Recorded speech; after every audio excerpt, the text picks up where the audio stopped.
Hey guys, welcome to Tech Team channel. Hope you guys having a nice day.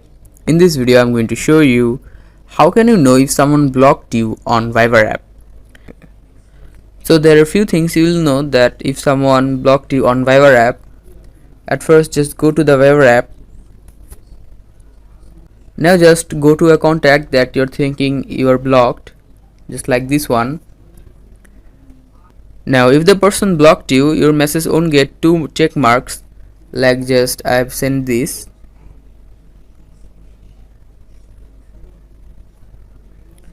Sending the message, here you can see there is only one check mark.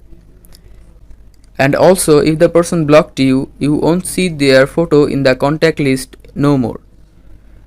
There are another step to make sure that if the person blocked you or not. Just click the top right, the search icon. Now search for the number that you want to know that if the person blocked you or not. And after searching the number, if you don't find any match, then it means the person blocked you on Viber app. So guys, that's how you can know if someone blocked you on Viber app. Hope you found this video helpful. If you found this video helpful, then give a thumbs up and please subscribe Tech Team channel. Thank you so much for watching the video.